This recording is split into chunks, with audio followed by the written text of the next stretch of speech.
Poursuite de l'affaire générale Kakouavou hier à la haute cour militaire, la requête de la partie requérante sur la descente de la cour en Ituri reste encore en suspens. En vue de la désignation des animateurs de la Commission électorale nationale indépendante, les femmes et les hommes de la nouvelle société civile ont été reçus par le président de l'Assemblée nationale, Aubin Minakou. Dégradation avancée de l'avenue Kimwenza au quartier Yolo Sud dans la commune de Kalamou, la population environnante en a ras-le-bol. Antenne A, le journal, James Katambwa. Bienvenue à toutes et à tous et merci de vous joindre à nous. Nous recevrons dans ce journal l'artiste musicien Redi Amissi, dit Bailo Kanto, de son vrai nom Namouissi Ngoy, président de l'orchestre Casa de Kanto. Il est déjà dans nos murs, nous l'aurons dans un instant dans ce studio. Les tractations en vue de la désignation des animateurs de la CENI se poursuivent sans désemparer au Palais du Peuple. Ce samedi 11 mai 2013, le président de l'Assemblée nationale, Aubin Minakou, a reçu successivement les femmes et les hommes, tous de la société civile. Au centre de leurs entretiens, le respect de la représentativité nationale et féminine. Un reportage de Laïn Bofando Mbungu et Blaise Lunda. Les femmes regroupées autour de la thématique des droits de la femme, qui est membre de la nouvelle société civile, ont insisté sur la représentativité par province en respectant bien entendu la parité. Elles l'ont fait savoir au président de l'Assemblée nationale, Aubin Minakou, qui joue actuellement le rôle d'arbitre en ce qui concerne la désignation par les composantes des membres de la Commission électorale nationale indépendante. Avec le président, il nous a expliqué comment ça devrait se passer dans toute liberté. Tout à l'heure d'ailleurs, nous, on va réunir les femmes pour qu'on se choisisse. 3 femmes que nous allons présenter des provinces différentes, parce que vous remarquerez même qu'à mes côtés, j'ai avec moi une déléguée des provinces, parce que nous disons que la CENI, ce n'est pas pour la société civile à Kinshasa, mais c'est aussi pour nos représentants des provinces. Les procédures de désignation des membres de la CENI ont été expliquées aux autres acteurs de la nouvelle société civile par le président de l'Assemblée nationale. Nous sommes rencontrés avec le président de l'Assemblée nationale juste pour nous fixer et recadrer l'action sur la mise en place du bureau de la CENI et des CNDH, les procédures et les mécanismes d'y arriver efficacement. Il nous a placés devant notre responsabilité. Nous avons d'ici jusqu'à vendredi pour qu'on arrive à présenter ces oiseaux rares qui doivent représenter la société civile. Entre-temps, 7 jours est le délai accordé à dater de mardi 7 mai 2013 aux différentes composantes attitrées pour déposer leur liste des membres appelés à composer la CENI, nouvelle formule. Entendons voir. La haute cour militaire a poursuivi ce vendredi 10 mai le procès sur l'affaire générale des brigades Jérôme Kakouavou Bukande, poursuivi pour viol, crime de guerre et crime contre l'humanité commis à Ituri. La poursuite de l'examen de la requête de la défense tendant à obtenir de la cour sa descente sur les lieux en Ituri en vue de constituer les faits de la cause contre les prévenus Kakouavou a constitué cette audience. Sylvain Kapombobo Sengele pour la suite. D'entrée des jeux, la haute cour militaire a rappelé à la partie requérante qui est la défense du prévenu Kakouavou sa demande des précisions sur ce qu'elle va faire en Ituri, en province orientale, au cas où la descente sur les terrains est ordonnée. Pour la défense, l'objectif de sa requête est de permettre au prévenu d'être confronté aux personnes qu'il accuse dans les procès-verbaux. De son côté, le ministère public a sollicité de la Cour les rejets purs et simples de cette requête, car selon lui, de manière générale, le vœu de la défense est celui de vérifier les faits mis à charge de son client, mais ne cite pas les personnes à interroger. Celles citées par les prévenus Kakouavou Bukande Jérôme, poursuit le ministère public, ne vont rien apporter de nouveau sur ce que la Cour des séances connaît déjà dans ces dossiers.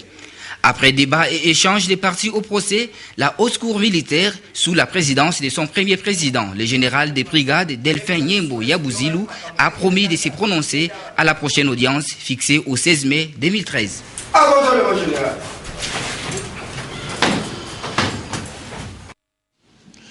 Je vous l'annonçais en début de journal, nous avons sur ce plateau l'artiste musicien Redi Amissi, dit Bailo Kanto, de son vrai nom Namouissi Ngoy.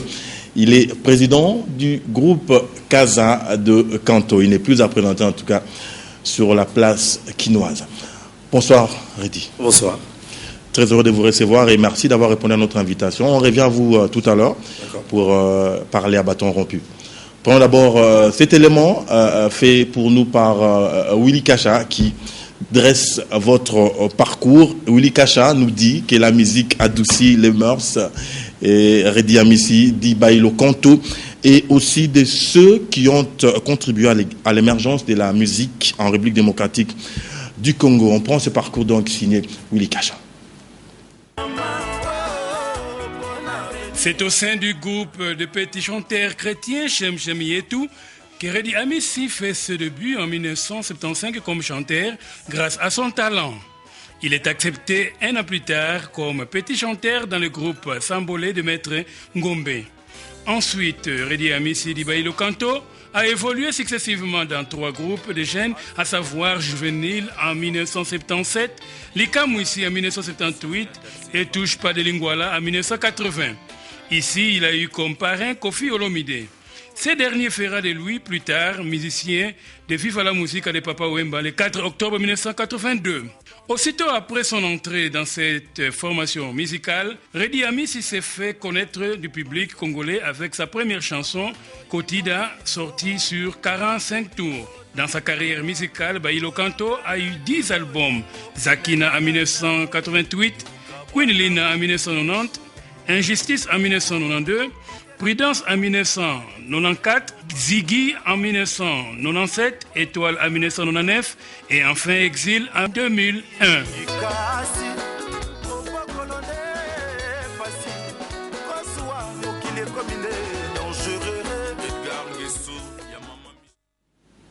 Allez voilà, c'était donc là le parcours de notre invité. Redi Amissi. Il y a à redire sur la présentation, sur le parcours? Ah non, c'est formidable. Je pense que la personne qui vous a renseigné, il vous a hyper renseigné. Moi, je crois qu'il n'a pas cité tous les albums. Oui, c'est sûr. Il n'a pas, à l'occurrence, il n'a pas cité Ligne Droite, il n'a pas cité Compteur à Zéro, il n'a pas cité Likelema. Mais c'est pas grave. L'essentiel que les gens puissent savoir d'où je viens et puis jusqu'à présent. On découvre que vous avez été parrainé par Kofi Olomide pour intégrer le groupe Viva la Musica. Parlez-nous un peu de votre rencontre avec Kofi et de votre intégration au sein du groupe. Je pense que Kofi Olomide, c'est un grand frère que je connais quand j'étais gamin. Il fréquentait sa tata qui habitait sur notre avenue, la maman de Yamotayo. Et comme on a grandi sur la même avenue, et lui il venait de Lemba, il fréquentait sa tata, et puis c'est là où je l'avais connu. Puis vers les années 74-75, il est parti en Europe quand il a fini ses études, il a eu son bac. Et puis il est parti en Europe, et puis après il est revenu en vacances vers les années 77. Il s'est aperçu que je chantais.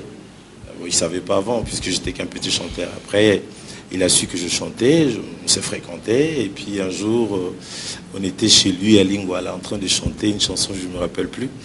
Et puis Papa Wemba, il est venu lui rendre visite. Et à l'occasion, il m'a vu en train de chanter avec Kofi Olomide. Et quand Papa Wemba a connu le départ de musiciens vers les années 81, le groupe Lang à Langastar, je pense, ou Victor Eleison, c'est là où il a fait appel à moi, à travers Kofi Olomide, genre le petit que j'avais vu chez toi. Est-ce qu'il ne peut pas intégrer le groupe? C'était à peu près ça. Ah, une très bonne chose. Alors, parlez-nous, parlez-nous, s'il vous plaît, de vos débuts dans les groupes Viva la Musica. Du groupe Viva la Musica. Mais les débuts, bon, c'était pas facile. Il y avait à vos côtés, entre autres, Stino. Non, Stino, il ne faisait pas partie en 82. Stino, il est venu en 84. Ok. Mais au début, là, on était avec... quand nous sommes arrivés, il y avait Jadot, les Cambodgiens, il y avait des Babas, puisque tout le monde était parti, non, avec les 12 apôtres. Donc il y avait Jadot, les Cambodgiens, des Babas, Marai, et lui-même Papa Wemba. Alors nous, on est arrivés, moi, Elie Jokwempa et Luciana. Luciana, il est arrivé un peu en retard, puisque pas en retard, mais un mois après nous.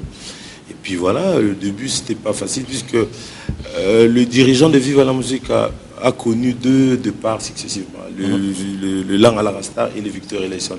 Donc il voulait tout de suite les résultats, alors que nous, on venait d'arriver, donc c'était pas facile de faire les résultats tout de suite. Mais grâce à Lidjo Kwempa, il a sorti une chanson, Ceci, c'est là, ça a très bien marché. À partir de ce moment-là, ça nous a mis en confiance. Et puis moi, je sortis un album Kotida, Maria a sorti Musulman. Et puis voilà, à peu près, c'était ça le début de l'aventure. Qui a duré 20 ans. 20 ans, voilà. Certains observateurs avertis de la musique congolaise pensent que Redi Amissi a quitté tardivement les groupes. Redi Amissi devait quitter tôt, quand il avait les vents en poupe, pour faire une bonne carrière. Vous savez, aujourd'hui, je n'ai rien raté. Hein. Nous, on a toujours été comme ça. Hein. Les Congolais, c'est toujours, il fallait aller avant, il fallait. Mais je pense que la personne qui était mieux placée, c'était moi. C'est moi qui vivais tout ça. Donc, j'estimais que, voilà, j'avais besoin de beaucoup de choses. Et puis, bon, les gens ne se rappellent pas vraiment. Je vis King Kester Menea quand il est parti avec 12 apôtres. Mais on a vu aussi les problèmes qu'il a eu à travers son groupe. On a vu les Vienté, ça, quand il a monté son groupe. Je ne sais pas. Les gens confondent à peu près, puisque quand ça marche pour vous, vous pensez que dès que vous partez, allez monter votre groupe, ça va marcher aussi. Ouais. Non, c'est deux choses différentes. Donc, je ne pouvais pas partir, puisque d'abord, papa me faisait confiance à l'époque, et j'étais son ancien lieutenant. Donc, pour nous, la trahison ne paye pas, on a vu dans le passé. Donc, je ne pouvais pas trahir au moment où il comptait sur moi et que j'étais devenu son compositeur attitré du groupe. Donc, je ne pouvais pas le faire vis-à-vis de mon éducation. Donc je dis à ces gens-là, c'est très bien gentil de dire qu'il fallait que je quitte avant, mais j'estime qu'aujourd'hui, je suis mieux qu'avant. Ok, merci Redi. Je reviens à vous tout à l'heure pour parler d'autres facettes de la musique congolaise. Okay. Allez, parlons d'autre chose. Dans le cadre du projet d'équipement de structures sanitaires, PES en sigle, initié par les ministères de la Santé de la RDC, l'UNICEF a remis au gouvernement par les canaux du ministre Félix Kabange Numbi ce vendredi 10 mai un lot important de matériel composé de lits, médicaments, groupes électrogènes et réfrigérateurs. Une façon de concrétiser le programme d'action du gouvernement dans les secteurs de la santé. Le reportage est signé une fois de plus Sylvain Kapombo-Bosengele. Au début de cette année en cours, le gouvernement de la République a mis à la disposition des secteurs sociaux des fonds spéciaux pour l'amélioration de l'accès de la population aux services de base. Un montant de 20 milliards de francs congolais, équivalent à 21 millions de dollars américains, a été rendu disponible pour les secteurs de la santé en vue de répondre rapidement aux besoins les plus urgents. Et cela dans le cadre du projet d'équipement des structures sanitaires PESS en sigle. C'est ce qui justifie la remise symbolique par l'UNICEF au ministre de la Santé publique du premier lot des matériels destinés à équiper 66 hôpitaux et 330 centres de santé en matériel médico-sanitaire ultra-moderne. La RDC est subdivisée en 516 zones de santé. Mais nous n'avons que 424 zones de santé qui sont dotées d'un hôpital général de référence ou d'un équivalent. Parmi ces 424 hôpitaux généraux de référence et équivalents, 272, soit plus de 60%, ont été construits avant 1960. Après avoir visité les entrepôts de l'UNICEF, le ministre de la Santé publique s'est dit heureux de constater qu'en moins de 2 mois, un premier lot d'équipements est déjà livré. Il a remercié l'UNICEF pour ses partenariats et a également exprimé sa pleine satisfaction d'apprendre que plus de 130 conteneurs de 40 pieds sont convoyés pour améliorer la qualité de la prise en charge des malades. Après un mois de stage sur la gestion informatique ainsi que la technique de maintenance à l'ISIPA, les étudiants de l'ISPOCA basés en Angola ont pris congé de cet alma mater. La cérémonie de revoir a eu lieu à l'ISIPA, site Chaumba, ce vendredi 10 mai, en présence de Madame Rufine Ekanda, représentante personnelle du promoteur Martin Ekanda Onia Ngunga, empêché. Le reportage est signé Laïn Bofando Mbungu et Blaise Luda. C'est dans une ambiance de convivialité que les étudiants finalistes de l'Institut supérieur polytechnique de Kazenga, basé en Angola, ont exprimé leur gratitude à l'endroit du personnel académique de l'Institut supérieur de l'informatique, programmation et analyse ISIPA, et ce, après leur formation en outils informatiques. Ces étudiants, par le biais de leurs encadreurs, ont au cours de cette cérémonie de revoir, ce 10 mai 2013, fait savoir qu'ils ont été marqués par la qualité des enseignements dispensés à l'ISIPA avant de louer le sens de l'hospitalité manifesté à leur égard. Prenant la parole pour la circonstance, l'administrateur du budget de l'ISIPA et représentante personnelle du promoteur de cette institution d'enseignement supérieur a encouragé les étudiants de l'ISPOCA en ces termes. Je peux vous dire, pour que vous puissiez aussi l'exercer lors de vous. À la suite, la remise symbolique des brevets a sanctionné la fin de la formation des étudiants de l'ISPOCA avant d'obtenir de Mme Ekanda des t-shirts et des insignes de l'ISIPA en guise de cadeaux. Au terme de la cérémonie, le directeur général de l'ISIPA, Joseph Moulamba, s'est dit satisfait. Comme ils ont fait un mois, nous sommes très heureux et nous pensons qu'avec les connaissances acquises ici à l'ISIPA, ils feront Les étudiants angolais, quant à eux, se sont dit fiers des enseignements appris. La formation était vraiment très efficace. J'avais appris beaucoup de choses et puis j'ai noté quelque chose que les professeurs sont vraiment très capacités pour nous donner la formation. C'est ce samedi 11 mai 2013 que les étudiants de l'ISPOCA retourneront à Luanda en Angola. La télé de lancement du 3e financement additionnel du projet d'appui à la réhabilitation du secteur de la santé PARS s'est clôturé le 10 mai 2013 à l'hôtel Royal à Gombe. Cet atelier dont la clôture a été précédée par la remise des véhicules aux divisions provinciales du ministère de la Santé a permis entre autres aux participants de valider les plans de financement des 5 provinces appuyées par le PARS, à savoir le Bandundu, l'Équateur, le Katanga, le Maniema et Kinshasa. Mami Tambou pour le reportage.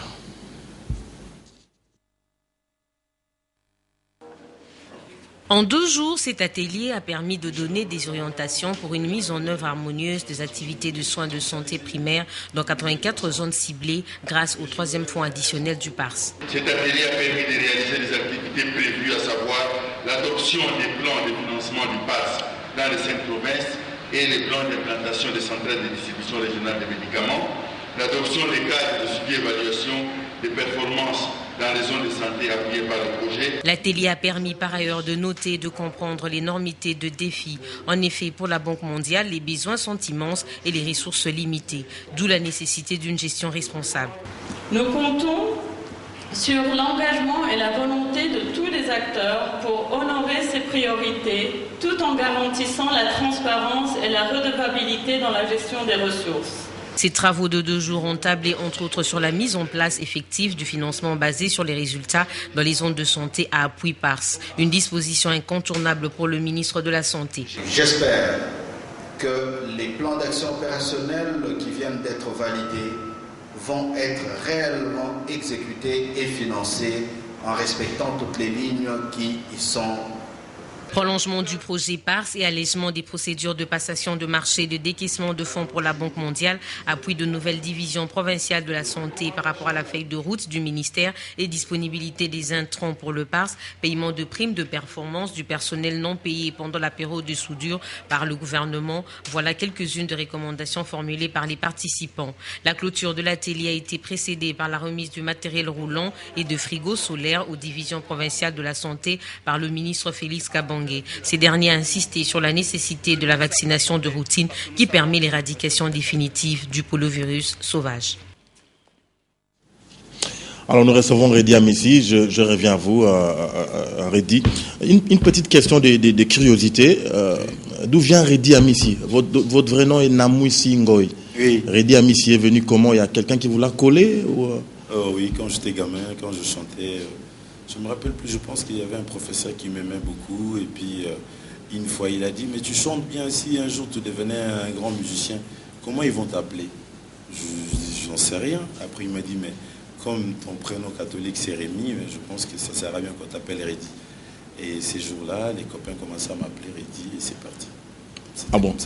Bailo aussi, c'était... Bailo Canto, ouais. Bailo Canto, c'était... vers les années 84, on était en maquis, je pense. Puis voilà, on chantait une chanson, Petite Gina, c'est moi qui entonnais. Et à la fin de la chanson, je disais Bailo Canto, Bailo Canto. Et puis papa m'a commencé à m'appeler Bailo Canto. Puis tout le monde a commencé à m'appeler aussi Bailo, c'est comme ça que c'est parti. Okay, en espagnol, ça ne veut rien dire. Parce que ouais. Bailo, c'est danser, Canto, c'est chanter. Chanter. Ok, c'est bon. Alors, comment se porte votre orchestre la Casa de Canto? La Casa de Canto. Nous allons bien. Ça va, on a un album sur le marché des disques, ça s'intitule Ikelemba. Ça date de 2 ans, je pense, 1 année et demie. Et comme les choses ne vont plus comme avant, on n'a plus de maisons de production. Les maisons de production ferment les unes après les autres. On a des problèmes de piratage, on a des problèmes de droits d'auteur, tout ça, vous voyez, donc c'est hyper compliqué. Et comme on n'a plus de producteurs, donc on s'autoproduit nous-mêmes. Dites-nous, monsieur Reddy, quelle est votre lecture de la vie musicale en RDC actuellement? Vous pensez que la musique se porte mieux actuellement qu'il y a 20 ans, il y a 15 ans? Oh, là, je pense que ça sera mieux vous poser la question au chroniqueur. Moi, je suis quand même musicien, j'estime qu'on ne vend plus comme on vendait avant. Avant, on vendait, on s'est vanté même. Ah, moi, je vendis 100 000. Ah, l'autre a vendu 150 000. L'autre a vendu... Même aujourd'hui, on ne parle même pas de ça. On parle de piratage, on parle de... Donc, je pense que la musique ne se porte pas bien. On a besoin de tout le monde. Nous-mêmes, d'abord, les artistes, qu'on puisse déjà proposer des propositions. Puisque ce n'est pas le ministre de la Culture et Arts qui va faire quelque chose pour nous. Il n'est pas musicien, il est qu'un ministre. Donc si on veut faire bouger les choses, je pense que ça sert à nous, les artistes, de se voir, de se donner des idées, de voir comment protéger la profession. Et puis essayer de faire un projet aux députés pour qu'ils protègent les artistes, leurs droits, leurs chansons, puisque nous vivons que de ça. Mais si on n'est pas protégé, du coup, voilà, ça nous met dans une position un peu de faiblesse. Mais si les députés pouvaient...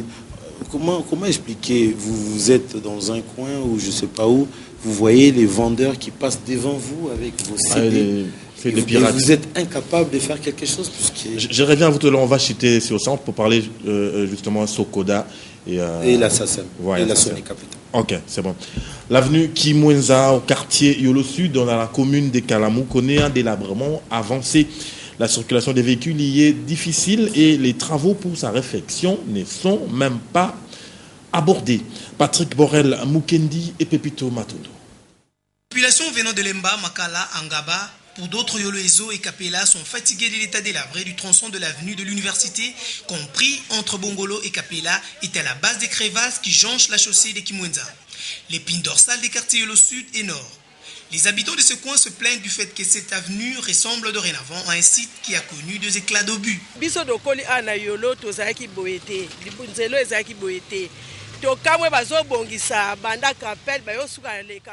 regarder ces problèmes, puisque nous sommes ici à Yolo Kimwenza. Ce n'était pas comme ça. Les chauffeurs font maintenant le demi-parcours et ça ne nous aide pas. Ça fait déjà beaucoup de jours qu'ils ont commencé les travaux vers le terrain Ikanka. Jusque-là, ils n'ont pas encore entonné jusqu'ici à Yolo Kimwenza Ezo. La pluie détruit les tronçons. Le Salon Congo du Grand Hôtel a servi de cadre à l'installation du Comité national de l'Association des musiciens chrétiens du Congo, AMCC. Plusieurs artistes avaient rehaussé de leur présence à cet événement. Le reportage est signé Mamitambo et David Tembe. Un comité dirigé par le frère Patrice Ngoï Moussoko et secondé par le frère Christian Limba et le frère Emen Kanou avec plusieurs membres, tous musiciens chrétiens réunis. Voilà l'ossature du comité national de l'association de musiciens chrétiens du Congo qui a été investi ce vendredi 10 mai au Salon Congo du Grand Hôtel Kinshasa. Il succède au comité du pasteur Mouchaba Wamanima qui a dirigé la MCC pendant plusieurs années. Après les résultats de vote, le choix a été porté sur le chantre Patrice Ngoï Moussoko qui, à son tour, a formé son comité qui a reçu l'exhortation du révérend Olengi Osho, parrain du comité. Si la présidente Ndié n'est pas là, tu vas faire un discours intellectuel. Mais si les chantres ont déjà adoré Dieu pour amener la présence de Dieu dans la salle, lorsque toi, le prédicateur, tu vas te mettre debout, ce ne sera plus toi qui vas parler. Ce que tu vas parler, c'est le Saint-Esprit qui va parler à travers vous. La cérémonie a connu la présence du ministre de Sport, Culture et Arts, Baudouin Moukalai, qui a représenté le gouvernement. Parlons musique. Il y a 5 ans, mourait Bernard Bounzeki Wampungu, mieux connu sous le nom de Rafa Bounzeki. Artiste et musicien, ce Congolais des Brazzaville a marqué les 2 rives du fleuve Congo par son timbre vocal particulier et son attrait pour la sape. Natacha Boumongo rappelle la mémoire de ces musiciens illustres. Il y a de cela 5 ans, depuis que l'artiste musicien sapeur Bernard Bounzeki Wampungu, alias Rafa, à l'âge de 47 ans, a quitté la terre de ses ancêtres suite à une crise cardiaque. L'artiste est né à Brazzaville le 4 août 1961. Ses débuts en musique remontent dans les années 80 au sein de groupes brazzavillois comme Veritas Musica, Atalokole, Chakarai, Viva la Sembadia, Bawanje, Melodia. Mais c'est l'orchestre véritable Mondolina qui va le révéler au grand public grâce à sa chanson Christianisée, sortie en 1987. Dans cette œuvre, il invitait les gens à recevoir le Christ dans leur vie. Il enchaîna en 1988 avec Parisien refoulé, joué avec le même orchestre. Cette soutenu par son époux Jakito Wampungu, Rafa va aligner des albums à succès. Allez, je vais tenter de vous poser la question de dire un mot sur Rafa Bounzeki, mais on n'a plus assez de temps. C'était un bon musicien, je l'avais connu en Europe et il disait des choses intéressantes. Alors, dites-nous en quelques mots, quels sont vos rapports avec les autres patrons du groupe, genre Kofi Olomide, Papa Wemba. J'ai toujours eu de très bonnes relations avec tout le monde. Ça, vous pouvez le demander. Je peux vous témoigner que je suis toujours en très bonne relation avec les autres. Alors, on a vu les musiciens chrétiens s'organiser au sein de l'AMCC. Chez vous, ça se passe comment? Il y a la Soneka qui Nous, on a la Sokoda. Sokoda maintenant. Ça se passe comment? Ça se passe bien? Mais pour l'instant, ils sont en discussion. Le temps de trouver le juste milieu pour qu'on puisse trouver le nouveau départ. Avant, on avait la Soneka, mais la Soneka, on avait des problèmes. La Soneka nous doit beaucoup d'argent. La raison pour laquelle quelques membres s'est levé pour dire non, on ne peut pas continuer comme ça. Donc maintenant, il y a la Sokoda. Et très bientôt, je pense que tout va se mettre en place pour que tous les musiciens puissent toucher leurs droits ici au pays. Je crois qu'il était prévu qu'on passe un extrait de votre clip, histoire de vous faire quand même plaisir, d'avoir répondu à notre invitation. Avec l'accord de notre chef d'édition, je crois qu'on peut prendre ça pendant quelques secondes.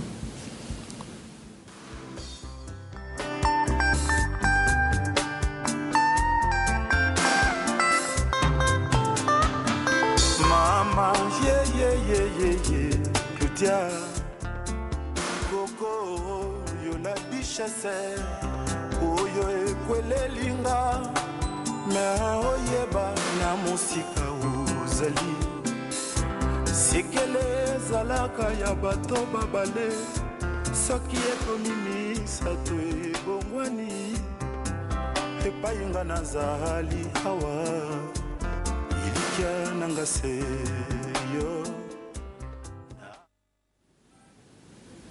Allez, c'était là un extrait de... c'est votre dernier album. Oui, ça c'est le dernier, oui. Ça s'intitule Santa Claudia. Ok, on va chuter, on n'a plus de temps. Un mot quand même par rapport à l'hommage qui a été rendu il n'y a pas longtemps à l'illustre musicien congolais Lombo Makiadi. Oui, ça c'était vraiment une bonne chose. Je tenais aussi à remercier au fond du cœur le chef du gouvernement, le Premier ministre Matata Mponyo, d'avoir pensé aux artistes. Chaque fois, les gens disaient « Ah, les musiciens sont les voyous ». Je pense qu'ils peuvent s'apercevoir que et les autorités et le petit peuple chantent. Donc, ça mène la joie. Donc, on n'a jamais été des délinquants. Et de voir que le Premier ministre nous a honorés, je pense qu'il n'y a pas que... Au nom de Franco, il a honoré tous les musiciens congolais. Et je tenais à le remercier. Ok, un dernier mot en 3 mots. Oui. Votre souhait pour les pays, pour la RDC. Le souhait, je souhaiterais que les gens qui nous gouvernent aiment ces pays, puissent nous orienter vers un avant pour qu'on puisse retrouver la fierté, ce qu'on avait avant en tant que Congolais, puisque nos papas nous racontaient que les gens venaient se soigner ici. Donc ça veut dire qu'on avait de très bonnes qualités de soins. Si on peut les retrouver, ça serait une bonne chose. Merci Redi. C'est un mot de vous remercier. Ok, on dit grand merci à toute la grande équipe technique qui a concouru à la réalisation de cette édition. Grand merci à vous également pour votre sympathique attention. Excellent week-end à toutes et à tous.